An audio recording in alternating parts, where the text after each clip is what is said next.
이스라엘이 시리아 다마스커스에 있는 이란 영사관을 폭격했습니다. 그런데 그것 좀 희한한 것은 이란 영사관이 이란 대사관 옆에 붙어 있었대요. 보통 떨어져 있거든요. 근데 이스라엘이 이란 영사관을 폭격하니까 그 안에 이란 혁명수비대 고위 지휘관을 포함한 군사 지도자가 7명이 죽고요. 시리아 쪽에 있는 군사 지도자들이 6명이 죽었어요. 13명이 죽였어요. 그러니까 이란에서 막 난리가 난 거예요. 영사관을 폭격한 것은 국제법상 영토를 폭격한 것이다. 보복하겠다. 그래서 보복을 했죠. 한 2주 정도 지나가지고 보복을 했습니다. 이스라엘은 그게 무슨 영사관이냐? 거기 모여가지고 매일 군사회의하고 작전회의하고 그랬으니까 거기가 작전실이지. 그게 무슨 그게 영사관이냐 이러고 이란은 아니다. 본토를 공격한 거다. 영사관을 공격한 거니까 본토를 공격한 거다. 이렇게 된 거예요. 그로부터 넉 달 후에요. 7월 31일 개혁파 대통령이 이란에서 새로 취임했는데 손님으로 축하 사절단으로 세계 각국에서 많이 왔어요. 특별히 아랍권에서 많이 왔겠죠. 근데 거기에 이제 하마스의 최고 지도자가 하니에인데 하니에가 축하 사절로 참석했어요. 근데 거기를 뭘 어떻게 했는지 몰라요. 그 사람 방만 이렇게 폭파가 돼가지고 하니에가 죽었어요. 경호원하고 같이. 그러니까 이란이 깜짝 놀란 거예요. 깜짝 놀란. 그래서 지금 두 가지 설이 있습니다. 하나는 뭐냐 하면은 외부에서 폭격한 것이다. 뭐 F-35를 띄웠든지 F-35가 가기에도 거리가 굉장히 멀거든요. 어쨌든지 미사일을 쏴가지고 그 방을 이렇게 폭격해서 죽인 거다. 근데 미사일을 쏘면 요 방만 이렇게 탁 이렇게 폭격하기가 쉽지 않거든요. 하면 이 뭐 건물이 무너진다든지 옆에 파편이 튀어서 옆에도 다 망가지고 하는데 그 방만 딱 폭격을 한 거예요. 또 하나의 설은 뭐냐 하면은 이스라엘이 2달 전에 거기 폭탄을 설치했다는 거예요. 근데 이것도 참 쉽지 않아요. 그죠? 2달이면 굉장히 오랜 기간인데 이 정도 파괴력을 가진 폭탄이면은 부피가 꽤 컸을 텐데 그걸 어디다 숨겨놨단 말인가. 그리고 2달 동안 여기 비어 있는 게 아니고 다른 사람이 와서 묵었을 거 아니에요. 잤을 거 아니에요. 그러면 다른 사람이 안 죽고 하필이면 그 시간에 그 장소에 한이해가 딱 죽냐 이거죠. 그런 질문을 하니까 답이 뭐냐 하면 그거 AI 폭탄이다 그래요. 그 AI 폭탄은 뭐냐? 그러니까 사람들이 평소에 와서 잘 때는 평소에 들어오면은 이 사람은 지금 입력된 데이터하고 맞지가 않아. 그러니까 이 사람은 대상이 아니야.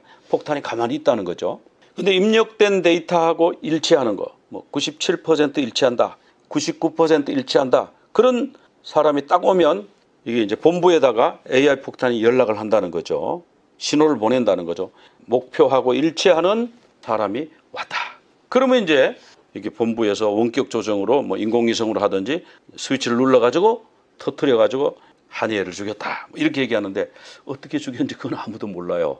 그래서 하여튼 지도 새도 모르게 누가 죽였는지도 몰라 사실은. 근데 뭐 거의 세상에 누구나 이스라엘의 모사드가 그랬을 것이라고 확신하죠. 왜냐하면 모사드가 옛날에도 이런 거 했거든요. 이란의 핵과학자인데 핵과학자가 자기 부인하고 차를 타고 딱 가고 있었는데요. 이것도 원격으로 조종되는 AI 기관총이래요. AI 기관총이 딱 있어가지고 이 AI 기관총이 총을 발사했는데요. 옆에 있는 부인은 하나도 안 다치고 그 핵과학자만 정확하게 타격을 해서 죽이고 그리고는 자동으로 폭파돼가지고 그냥 흔적도 없이 사라진 거예요. 근데 마침 그 몇 가지 조각이 남았대요. 그래가지고 그 조각을 분석해 보니까 이거는 AI 기관총이다.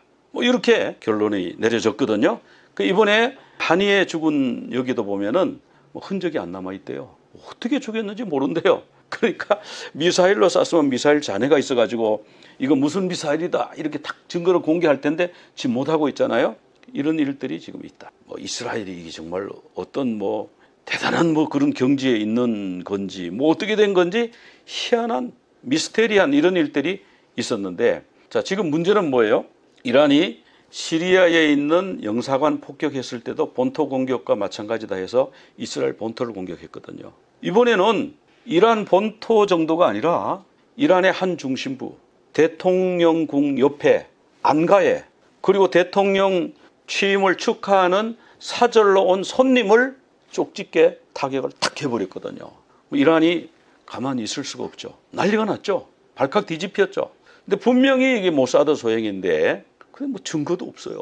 그리고 이스라엘에서는 NCND잖아요. 시인도 부인도 안 하는 거예요, 지금까지. 그러니까 맞구나. 안 했으면 안 했다 할 텐데 맞구나. 그렇다고 했다고 한 것도 아니고. 그래서 이제 이란이 이스라엘을 공격을 하긴 할 텐데 어떤 식으로 공격할지, 언제 공격할지, 그걸 D-Day라 그러잖아요. 그 언제 공격할 건가. 사람들이 예측하는 게 있어요. 금방 할 거다, 뭐 아니면 어느 날 할 거다 그러는데 좀 가장 유력한 예측이 티샤 베아브에 한다 하는 거예요. 미국에서 예측을 한번 한 적이 있죠.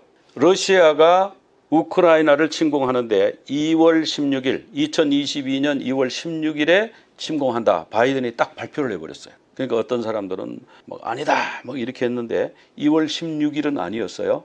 그 대신에 언제 했나요? 2월 24일 날 공격했어. 왜냐하면 2월 20일 날 베이징 동계올림픽이 끝나거든요. 그러니까 중국의 체면을 봐서 러시아가 며칠 더 참았어요. 그런데 2월 16일 날 실제로 침공하려고 계획을 세웠으니까 미국은 이걸 알았던 거죠. 그리고 대통령한테 보고가 됐던 거죠.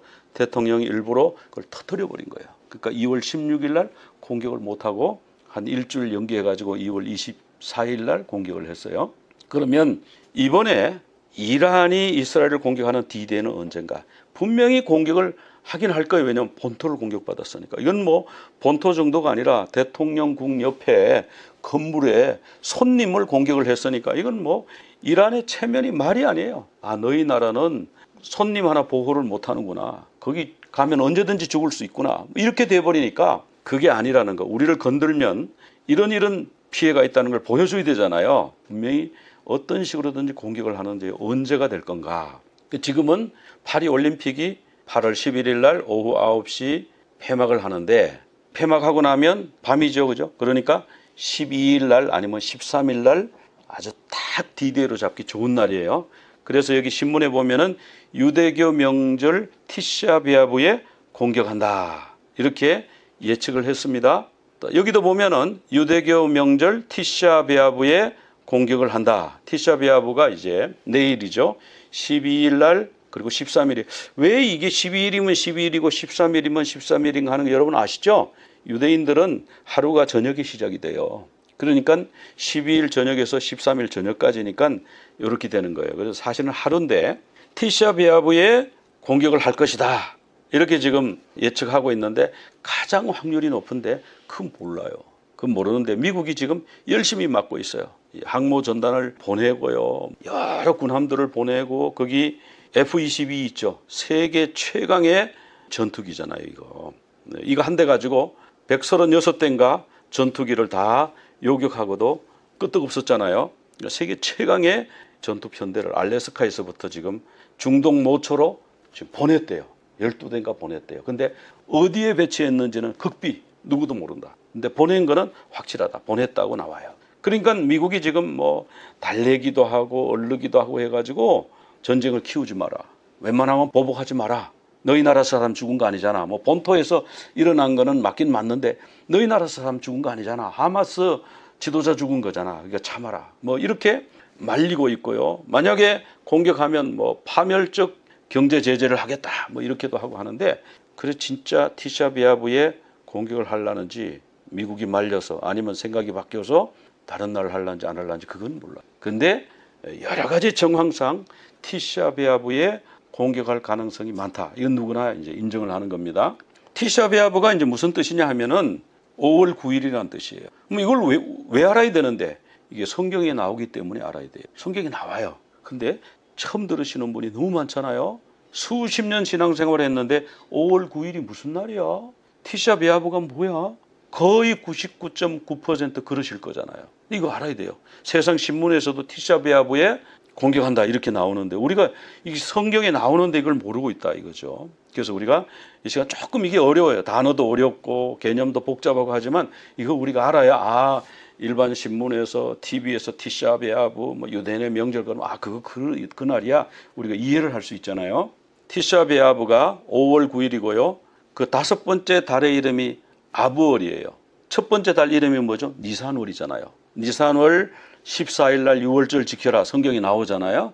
근데 아브월 9일 다섯째 달 9일에 대한 기록이 미시나에 나오는데 이렇게 나온다고 합니다. 우리 조상들에게 5가지 불행이 닥쳤다. 아부월 9일에 우리 조상들은 약속의 땅에 들어가지 못한다는 명령을 받았고 제1성전과 제2성전이 파괴되었고 베타르는 함락되었고 예루살렘은 쟁기질 당하였다. 자, 이렇게 기록이 나오는데요. 첫 번째 티샤베아브 5월 9일에 어떤 일이 있었느냐. 12정탐꾼이 가나안을 정탐하러 갔어요. 가나안을 정탐하러 간 거는요. 이제 가나안에 곧 들어가요. 지금 이제 다음 주 다다음 주 먼저 들어간다 이렇게 돼 있는데 이스라엘 백성들이 아니 그 땅이 어떤지 우리가 한번 살펴보고 들어가면 안 되겠습니까? 어디로 들어가는지 우리가 좀 그 길도 알고 거기 어떤지 알아야 되지 않습니까? 해가지고 모세한테 와가지고요 자꾸 졸라요. 거기 정탐을 하고 들어가자고. 그냥 들어가면 되는데 그냥 들어갔으면 광야 40년이 없었을 거예요. 그러니까 뭐 모세가 백성들이 하도 원하니까 또 하나님께 기도해서 12명의 정탐꾼을 보내자 이렇게 돼서 각 지파에 한 명씩 12명을 보냈는데 정탐하고 돌아온 기간이 40일이 걸렸어요. 돌아올 때 큰 뭐 포도송이를 두 사람이 메고 온 거 그런 건 여러분이 아시잖아요. 그래 왔는데 거기까지 좋았는데 어떤 일이 있었어요? 10명이요. 거기 가면 안 됩니다. 거기는요. 거기 사는 사람들이 얼마나 키가 크고 얼마나 힘이 센지 거기 성벽을 만들었는데 얼마나 두껍고 높게 해놨는지 성벽이 논문으로 만들어가지고 얼마나 튼튼하게 해놨는지 우리는 그 도저히 공격해서 그걸 파괴할 수가 없어요. 거길 들어갈 수가 없어요. 그 사람들이요 창가지고 한번 휘두르면요 우리는 메뚜기처럼 후두두둑 하고 땅에 떨어질 거예요. 이렇게 말을 한 거예요. 근데 이제 두 사람은 아닙니다. 하나님이 우리에게 주신 땅이 맞습니다. 우리가 들어가서 그 사람들을 이기고도 남습니다. 하나님이 능력 주십니다. 이렇게 두 사람이 얘기한 거예요. 그 누군지 아시죠? 여호수아하고 갈렙. 근데 백성들은 누구 말을 들었냐 하면은 10명의 정탐꾼 말을 들어. 그래 맞아. 긴 창 한번 휘두르면 우리가 막 10명 20명 후두둑 하고 넘어질 거야. 거기 막 안악자손이라고 키가 크고 골리앗 같은 거인족이 산대. 거길 우리가 어떻게 들어가라고. 그래서 밤새도록 통곡을 했다. 이렇게 나. 그렇게 하고는 뭐라고 하냐면 우리가 차라리 광야에서 죽는 게 낫지. 거기 들어가서 그 사람들 창에 찔려 죽고 칼에 맞아 죽는 것보다가 우리 처자가 사로잡히는 것보다가 광야에서 죽는 게 나아. 아니 그게 아니라 우리가 여기 지도자를 세워가지고 그 사람을 따라 애굽으로 들어가자. 이렇게 가자. 반역을 한 거예요. 그래서 하나님이 어떻게 하셨어요? 너희 말이 내 귀에 들린 대로 내가 행하겠다. 너희가 광야에서 죽는 게 좋다 그랬지? 광야에서 다 죽어. 20살 이상은 광야에서 다 죽을 거야. 그리고 40일 정탐했잖아. 하루를 1년 잡아가지고 40년 동안 너희들이 광야에서 유랑하게 될 거야. 오직 여호수아와 갈렙만 그 땅에 들어. 그래서 이스라엘 백성이요 20세 넘은 사람은요 광야에서 다 죽었잖아요. 그 명령을 받은 날, 그날이 5월 9일이래요. 아부월 9일. 그 다음에 BC 586년 아부월 9일에 5월 9일에 어떤 일이 있었냐. 바벨론이 예루살렘을 막 포위를 했어요. 포위를 해가지고 예루살렘 성벽을 무너뜨리고 예루살렘 성전에 불을 지르고 거기 있는 금은 뭐 이런 좋은 그릇들은 다 바벨론으로 옮겨갔어요. 그 날이 언제냐? 아부월 9일 티샤베아브 5월 9일이었다. 그리고 AD 70년에 성전이 또 무너졌는데 헤롯이요 성전을 83년에 걸쳐서 화려하게 솔로몬 성전보다 더 크게 지었잖아요. 그 성전이요 로마에 의해서 무너졌어요. 근데 그 로마에 의해서 무너질 때 그 날이 5월 9일 아부월 9일이에요. 여러분 이게 우연의 일치일까요? 5월 9일 아부월 9일 히브리 말로는 티샤베아브. 이 우연히 그렇게 역사가 맞아 떨어져 갖고 성전이 2번이나 그때 파괴가 되고 가나안에 못 들어간다고 그러고 그렇게 됐을까? 그다음에 또 하나 사건이 있었는데 이 성전이 무너지고 바르코크바라고 하는 사람이 반란을 일으켰는데 그 사람이 베타르라고 하는 요새에서 끝까지 항전하다가 로마 군대에 의해서 진압을 당해서 학살당했는데요. 뭐 전체적으로 유대인이 한 58만 명이 죽었다 그래요. 그때가 135년 AD 135년 5월 9일이었어요. 그리고 1년 뒤에 로마 군인들이요 쟁기를 가져와 가지고 예루살렘을 그냥 쟁기질을 해버렸어요. 그리고 성전산을 쟁기로 갈아엎어 버렸어요. 이 땅은 땅을 갈아엎어야 된다. 땅을 바꿔야 된다. 우리 옛날에 소금 치듯이 여기에 이게 앞기가 있어. 이거 소금 쳐야 돼. 이렇게 하듯이 소금으로 정화시켜야 돼. 이러듯이 이 로마인들은 쟁기를 가져와서 예루살렘 땅을 갈아엎어. 이게 136년 아부월 9일의 있었대. 이게 역사 기록에 나오는 내용입니다. 제1성전 파괴, 제1성전이 솔로몬 성전이잖아요. BC 586년에 파괴되었는데 성경에 두 군데 날짜까지 나와요. 느부갓네살 왕 19년 5월 7일 또는 5월 10일. 이게 왜 차이가 나냐 하면 성전이 이틀 동안인가 불이 탔대요. 완전히 소실된 거하고, 그 다음에 성전이 불타기 전에 그 예루살렘 성벽에 구멍을 뚫고 침투 시작했대요. 그러니까 그 시작한 시점을 하면 5월 7일이 되는 거고, 성전이 불타가지고 무너진 거는 5월 10일인 거예요. 그러니까 5월 9일 날 성전에 불이 붙은 거예요. 그래서 날짜가 다르게 표현되어 있다. 그러나 5월 7일이나 5월 10일이나 티샤베아브하고 연결되어 있는 날이죠. 자, 그 다음에 제2성전, 헤롯 성전이 파괴가 됐는데 로마의 티투스 장군이 병력 8만 명을 이끌고 와가지고 예루살렘을 포위했죠. 그래서 거기에 관한 또 얘기는 스토리가 굉장히 많은데 그 나중에 언제 기회에 하고요. 그 예루살렘이 함락되고 성전에 불을 지르지 마라 티투스 장군이 엄명을 내렸어요. 그런데 로마 병사가 이 불화살 끝에다가 기름을 묻혀가지고 불을 붙여가지고 이렇게 쏘잖아요. 성 안으로 쏘는데 이것이 어떻게 날아가다가 성전에 그 올리브 기름 있죠. 그 메노라에 이 촛대에 쓰는 이 메노라에 쓰는 그 기름통이 있는데 그 기름통에 화살이 딱 맞아가지고 거기서 불이 붙었대요. 성전에 불이 붙어서 금이 막 녹아내리니까 그 금이 바위 틈에 녹아 들어갔대요. 그러니까 그 금을 긁어내느라고 돌 하나도 돌 위에 남지 않고 성전이 완전히 무너졌어요. 예수님이 예언하신 그대로 마태복음 23장에서는 너희 집이 황폐하여 버림받으래. 너희 집이 성전을 말하는 거거든요. 24장 2절에서는 돌 하나도 돌 위에 남지 않고 다 무너질 거예요. 그 말씀 그대로 이루어졌다. 누가복음 19장에서는 뭐라고 예수님이 말씀하셨냐면 예루살렘 성을 보고 예수님이 우셨어요. 우시면서 날이 이르면 내 원수들이 토둔을 쌓고, 성을 옛날에 공격할 때는 이렇게 언덕을 쌓잖아요. 흙으로 토둔을 쌓고 너를 둘러 사면에 가두고 포위하고 내 자식을 땅에 맺히며, 로마 군인들이 들어와 가지고 그냥 애들을 땅에다 막 메어 쳤대요. 그러니까 이 전쟁에 지면요 그렇게 비참한 거예요.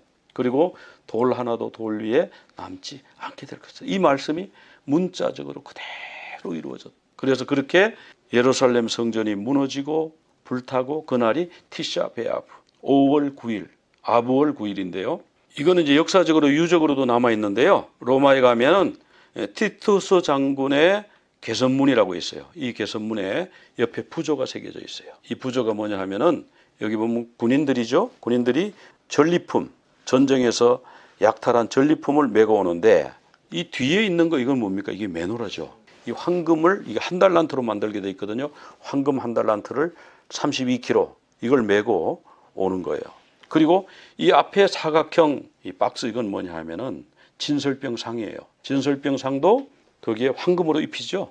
그리고 여기 이렇게 길쭉한 짝대기 같은 거는 성전의 은나팔이라고 그래요. 은나팔, 진설병 상 이런 걸 전리품으로 메고 지금 로마 군인들이 개선해 오는 거예요. 지금 길가에 사람들이 쫙 서 있겠죠. 이런 걸 전리품을 메고 번쩍번쩍번쩍 하는 걸 햇볕 비춰가지고 얼마나 멋있어요.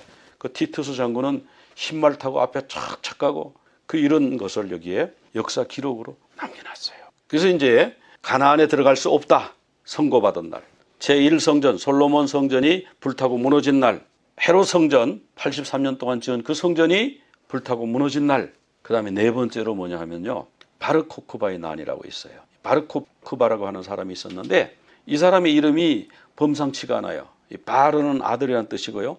코크바는 아람 말로 별이란 뜻이에요. 별의 아들. 민수기 24장 17절에 한 별이 야곱에서 나온다. 뭘 얘기하냐면은 야곱의 후손 중에 메시아가 나온다 이런 뜻이거든요. 이 사람이 별의 아들 이러니까 이 사람이 메시아야. 야곱의 아들이야. 이렇게 누가 확정해 줬냐 하면은 아키바 벤 요셉이라고 하는 유명한 랍비랍니다. 이 랍비가 이 사람이 메시아 맞아 이렇게 인정을 해줬어요. 그러니까 유대인들이 전부 이 사람을 중심으로 모여가지고요. 로마 군대를 게릴라전으로 막 공격을 해가지고 로마군을 무력화시켰어요. 그럼 로마군이 왜 그렇게 무력하냐면 로마군은 또 딴 데 전쟁을 해야 되니까 주력 부대는 딴 데로 가 있었고 여긴 수비 부대가 있었거든요. 그래가지고 이 사람들이 로마군을 물리치고 예루살렘을 딱 점령을 하고요. 유대의 많은 지역을 대부분을 회복을 했대요. 그래서 이 사람이 나시라고 하는 통치자를 맡아가지고 3년을 다스리고 그 보니까 동전도 만들었더라고요. 그리고 그 연호 있잖아요. 연호. 예루살렘 뭐 회복 1년 뭐 이런 식으로 연호도 만들고 완전 왕이 돼서 통치를 한 거예요. 근데 그 주변에 있는 수비대가 유대인들을 당해내지를 못하는 거예요. 그러니까 로마 황제가 하드리안인데 이 사람이 자 영국에 있는 세베루스라고 하는 유능한 장군이 있대요. 그 장군 보고 너 가서 유대인 정복해. 그 명령을 받고 이 세베루스가 와가지고요. 그 갈릴리에서부터 이 유대를 하나하나 유대 마을을 격파해가지고 내려오는 거예요. 그래서 예루살렘으로 왔죠. 그러니까 이 바르코쿠바하고 이 일당들이 어디로 도망을 가냐 하면은 한 11km 남쪽이래요. 베타르 동굴이라고도 그러는데 작년엔가 그 동굴이 발견이 됐더라고요. 엄청 넓어요. 그 안에 지하에 동굴도 많고 넓은 곳인데 거기 들어가 가지고 이제 마사다 요새에서 저항한 것처럼 끝까지 저항을 했는데 저항을 하다가 이 함락당한 날이 언제냐면 135년 5월 9일 티샤 베아브레. 이것도 역사적인 사실이에요. 그래서 뭐 동굴에서 사람들이 얼마나 많이 죽었는지 그 피가 계시록에 보면은 말굴레까지 피가 올라온다 그랬잖아요. 이 말굴레가 말에 이 얼굴 있는 데까지잖아요. 뭐 그렇게 됐다. 기록이 이제 그렇게 나와 있다고 합니다. 그다음에 이제 다섯 번째로 티샤베아브 5월 9일에 어떤 일이 있었냐. 1년이 지났어요. 1년이 지나고 황제가 분이 안 풀려. 유대인들 그냥 두면 안 되겠어. 땅을 갈아엎어 버려. 그래가지고 로마 군인들이 그것도 또 티샤베아브에 성전 무너졌고 티샤베아브에 바르코쿠바 반란이 진압됐고 하니까 5월 9일 요 기념일 날에 로마로 말하면 이게 전승절이네요. 전승절에 쟁기를 들고 와가지고 그냥 예루살렘의 땅을 갈아엎기 시작하는 거예요. 땅을 갈아엎고 성전에도 들어가서 성전 땅을 막 갈아엎어. 근데 그 말씀이요, 이 참 무서운 거예요. 미가서 3장 12절에 예언이 돼 있더라고요. 이러므로 너희로 말미암아 시온은 갈아엎은 밭이 되고, 여기 나오잖아요. 시온은 갈아엎은 밭이 되고. 시온이 어디예요? 시온이 예루살렘이잖아요. 야, 하나님 말씀이 놀라워요. 이런 말씀이 있더라고요. 갈아엎은 이런 걸 찾다가 보니까 성경에 예루살렘을 갈아엎은 게 나오더라고요. 그리고 이제 이 하드리안 황제가 그래도 화가 안 풀려. 요거 유대인들은 완전히 없어야 되겠는데 예루살렘을 아예 도시 이름을 바꿔라. 도시 이름을 아엘리아 카피톨리나, 도시 이름이 바뀌었어요. 그리고 예루살렘과 유대에 사는 모든 유대인들을 다 추방하고 다시는 이 땅에 발을 들이지 못하게 하라. 엄명을 내려가지고 엄격하게 금했어요.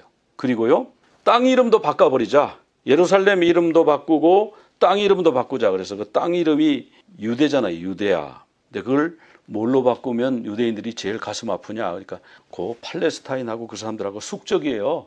이름을 팔레스타인이라고 바꿔주세요. 그래가지고요, 그 땅 이름을 팔레스타인이라고 이제 그 다음부터 부른 거예요. 지금까지 팔레스타인 그렇게 이름이 불러. 하드리안 황제가 이름을 바꾼 겁니다. 야, 이 땅을 갈아엎은 거 성경에 나왔죠, 그죠? 예루살렘을 갈아엎는 게 성경이 나왔습니다. 근데 티샤베아브는 성경이 안 나오던데요. 암만 찾아도 티샤베아브 안 나오던데요. 나와요. 스가랴 7장 3절에 보면은 5월 중에 울며 근신한다 이런 말씀이 나오거든요. 스가랴 7장 5절에서는 다섯째 달과 일곱째 달에 금식하고, 너희가 70년 동안 이렇게 했다는 거예요. 이 70년이 뭐예요? 바벨론 포로 시절부터 이렇게 했다는 거예요. 즉 바벨론 포로로 잡혀가게 된 것이 예루살렘이 무너지고 성전이 무너지고 그때부터 잡혀간 거잖아요. 그 예루살렘이 무너지고 난 다음부터 이 사람들이 바벨론의 포로로 사로잡혀 가서 거기서 절기를 지켰는데 어떤 절기를 지켰다고요? 예루살렘 성전 무너진 날을, 그날을 기리는 거예요. 그날을 기억하면서 그날 금식하고 애통했다는 거예요. 그때부터. 이게 역사가 오래된 거예요. 성경에 기록이 남아있을 정도로 오래된 거예요. 그럼 일곱째 달 금식은 뭐냐? 이거는 대속죄일 금식이에요. 성경에 나오죠? 성전 무너진 날을 이 사람들이 금식하고 애통했다. 이게 티샤베아브인 거예요. 그 다음에 스가랴 8장 9절에 가면요, 금식이 또 더 나와요. 넷째 달의 금식, 다섯째 달의 금식, 일곱째 달의 금식, 열째 달의 금식 나오는데, 넷째 달의 금식은 뭐냐면요, 이 예루살렘 성벽을 포위하고 무너뜨리려고 시작한 날, 그날이 4월 17일이에요. 그 4월 17일 날 또 이들이 금식을 해요. 4월 17일부터 5월 9일째까지가 3주인데요. 3주 동안 이 사람들이 애도하는 기간을 갖거든요. 그 애도하는 기간을 뭐라고 하냐면 베인 하메짜림이라고 그래요. 4월 17일은 이제 담무스월이라고 그러는데 담무스월 17일에 예루살렘 성전을 포위를 한 거예요. 이제 공격을 시작을 했어요. 드디어 이제 무너뜨려야 된다. 그동안 쭉 포위하고 있다가 이제 작전 명령을 받은 거예요. 무너뜨려라. 그나마 무너뜨리라고 통보받은 날이 명령받은 날이 5월 9일인 것 같아요. 3주 전에 무너뜨리라. 이제 작전 개시 이렇게 명령을 받은 것 같아요. 3주 후에 5월 9일에 아부월 9일 티샤베아브에 성전에 불을 질러가지고 불이 타. 유대인들은 그래서 4월 17일 날 담무스월 17일 그리고 5월 9일 두 날을 반드시 금식해요. 그래 4월의 금식, 5월의 금식. 그래서 4월 17일부터 5월 9일까지 이 3주간 기간을 이 기간에 자꾸 무슨 불행한 일이 생기고 역사적 고난이 생기고 나라에 환란이 왔다 이렇게 해서 이 사람들이 이 날 이름을 베인하메짜림이다 이렇게 부르거든요. 이게 성경이 나오냐? 요 단어가 그대로 성경이 나옵니다. 이따가 제가 성경 구절을 그대로 보여드리겠습니다. 이게 성경이 나오는 말이에요. 우리가 유대인들이 지키는 거야 그게 아니고 성경이 나오는 걸 그대로 지키고 있는 겁니다. 그리고 이제 4월 17일은 미시나에 보면은 모세가 시내산에서 하나님으로부터 십계명 돌판을 받아가지고 내려왔어요. 그러니까 40일 동안 모세가 눈에 안 보이니까 이스라엘 백성들이 금을 모아가지고 황금 송아지를 만들어 놓고 막 춤추고 노래하고 막 지금 방탕한 그런 축제를 벌이고 있었어요. 그러면서 이 신이 이 송아지가 우리를 애굽에서 구해냈다. 이거 하나님에 대한 신성모독이죠. 하나님이 구했는데 송아지가 그게 뭘 했겠어요? 그러니까 모세가 너무너무 놀란 거예요. 너무너무 화가 나서 하나님으로부터 받은 이 돌판을 깜빡 잊어버린 거예요. 모세가 그냥 집어던졌는데 돌판이 또 하나님으로부터 받은 돌판이 안 깨져야 되는데 쫙 깨져버려서 다시 올라가서 받고 왔잖아요. 그때 돌판을 던져가지고 깨진 날이 미시나에 의하면 4월 17일 날 예루살렘 성전이 포위되기 시작한 날. 그래서 4월의 금식, 5월의 금식 이제 다 이해가 되시죠, 그죠? 네, 그리고 이 사람들은 자 이렇게 모여가지고 땅바닥 앉든지 아니면 아주 낮은 의자에 앉든지 아니면 서든지 보통 우리가 앉는 의자에는 앉지 않습니다. 그래서 10일 날, 5월 10일 날 정오까지 그걸 지켜요. 그럼 이 베인하메짜림이 성경에 나온다는데 진짜 나오냐? 예레미야 애가 1장 3절에 나와요. 우리말에는 궁지에서 이렇게 번역을 했고 영어에서 보면 midst of distress. 이게 뭐냐면 그 환란의 한중간에 고통의 날들 사이에 이렇게 번역이 되는데 우리는 이제 궁지에서 이렇게 번역을 했는데 이게 베인하메짜림이에요. 티샤베아브, 이 성전 무너진 날 전후로 지키는 관습이 5가지가 있습니다. 이분들이 이제 5번 환란을 당했다 그랬잖아요. 첫 번째 가나안 땅에 못 들어간다. 광야에서 죽을 것이다. 통보받았고 제1성전 무너지고 제2성전 무너지고 베타르에서 학살당하고 진압됐죠. 그리고 그 다음에는 136년에는 성전산과 예루살렘을 갈아엎었죠. 이 5가지. 이 사람들이 5가지를 지켜요. 그 5가지 뭐냐면 음식을 안 먹는 거, 목욕과 세수를 안 하는 거, 화장을 안 합니다. 뭐 장신구, 뭐 귀걸이, 뭐 반지 이런 거 안 해요. 가죽 신발을 신지 않고요. 부부관계 및 오락을 하지 않습니다. 그리고 하루 종일 성경을 읽는데 일반 토라를 읽지 않고요. 에이하를 읽어요. 에이하가 뭐냐면 예레미야 애가예요. 어찌하여 이런 뜻인데 에이하 또는 에이카 이렇게 발음하는 분도 있는데 이건 이제 키노트라고 그래서 다른 것까지 포함해서 키노트라고 하는데 이거를 애도하는데 관계되는 성경 말씀만 찾아서 읽고 회당에서도 낭독하고 이렇게 해요. 그리고 샬롬 이런 인사도 안 해요. 그냥 서로 보고 그냥 이렇게 지나가고.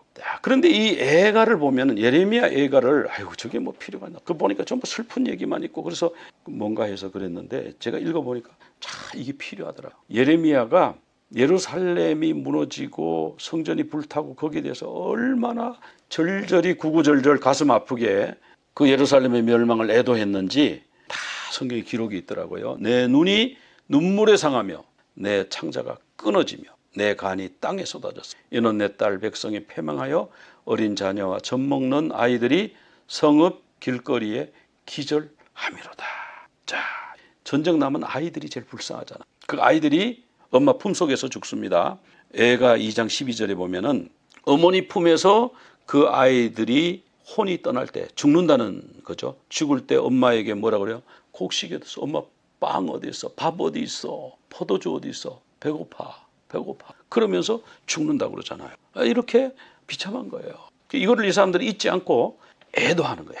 애가 5장 21절 이 애가가 끝날 때는 이렇게 끝나는 거예요. 우리를 주께로 돌이켜 주옵소서. 그러면 우리가 주께로 우리에게 기회를 한번 주세요. 돌아올 기회 주세요. 그럼 우리가 주님께 돌아갈게요. 그리고 우리 나를 다시 새롭게 해주세요. 옛적같이 예전처럼 그 언약과 주님과의 그런 그 달콤한 허니문 그때를 회복해 주세요. 우리가 그때로 돌아가고 싶어요.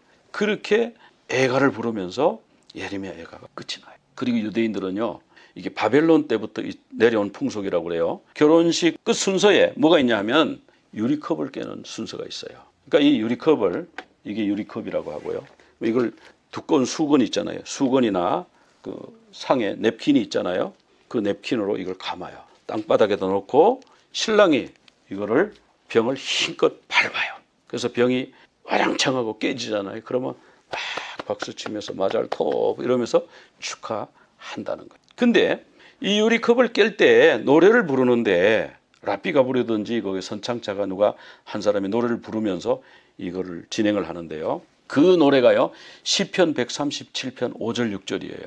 그 우리말 성경으로 번역된 걸 제가 읽겠습니다. 예루살렘아, 내가 너를 잊을진대 내 오른손이 그 제주를 잊을지로다. 내가 예루살렘을 기억하지 않거나 내가 가장 즐거워하는 것보다가 더 즐거워하지 아니할진대 내 혀가 입천장에 붙을지로다.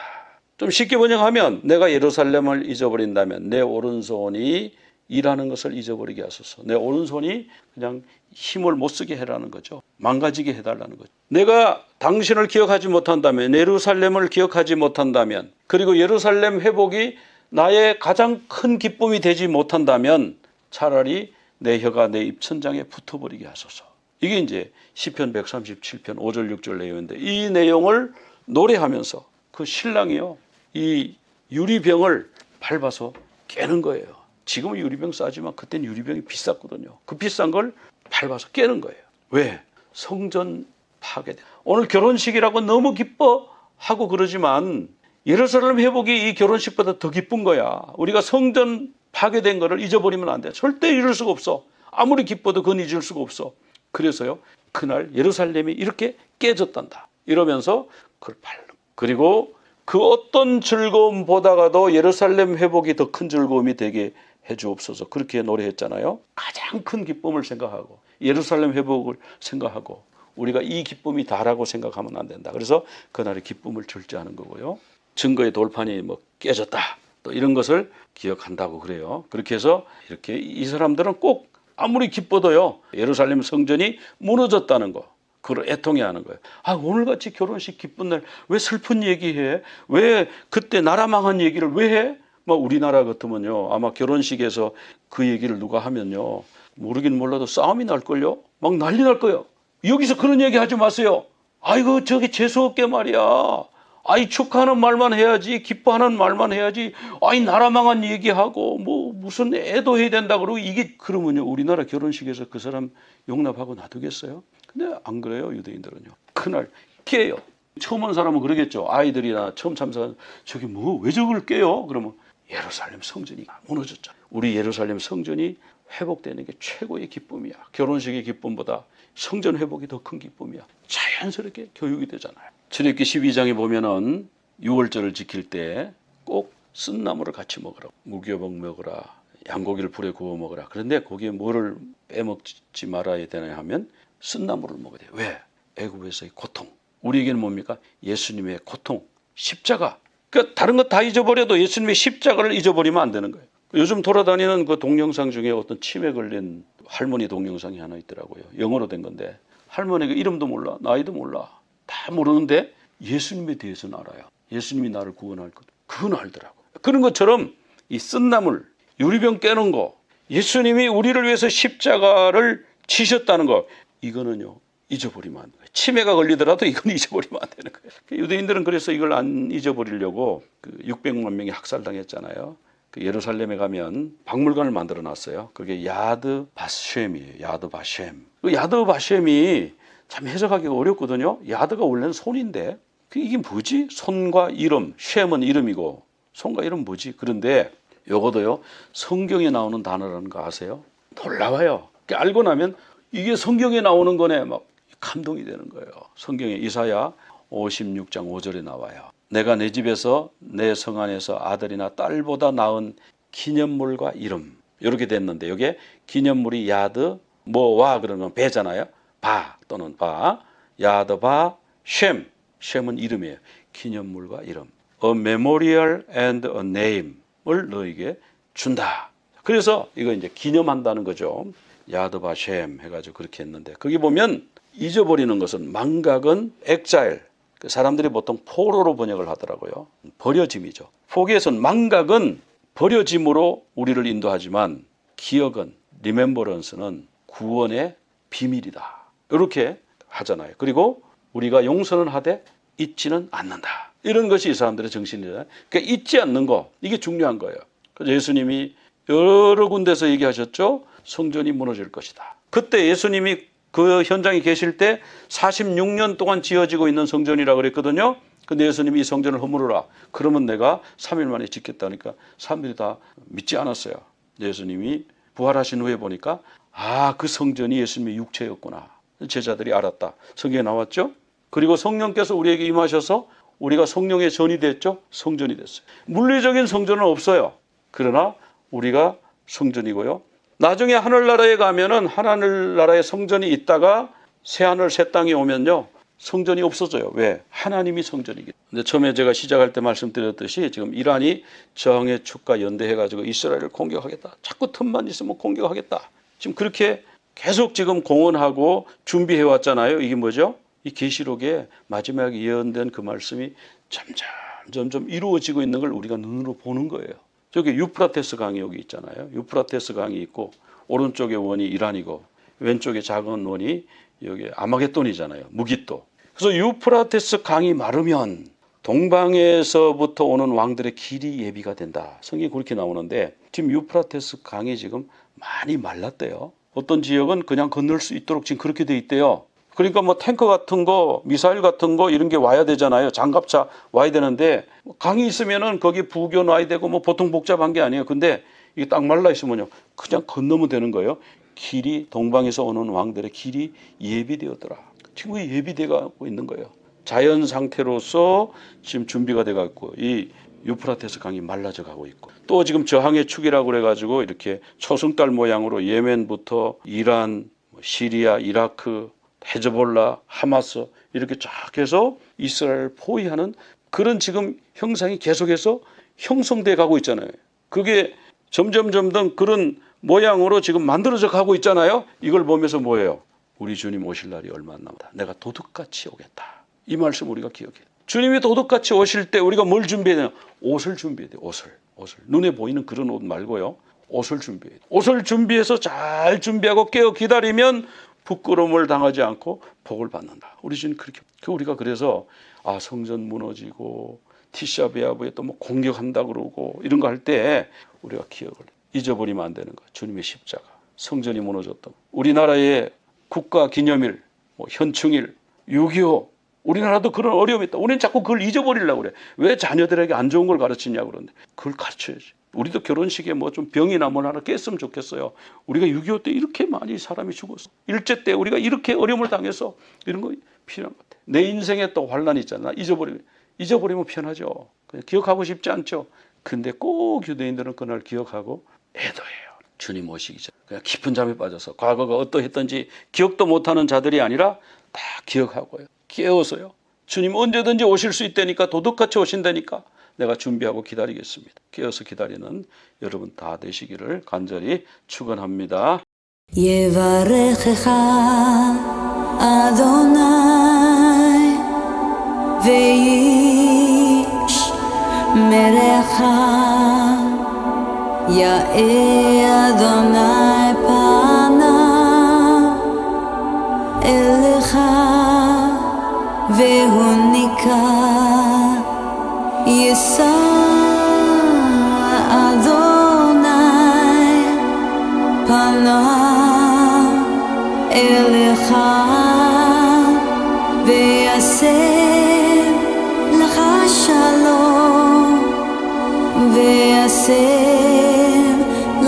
שלום, יברכך אדוני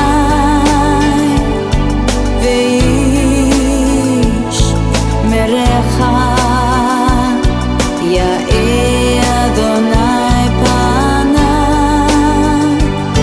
אליך והוניקה, יישא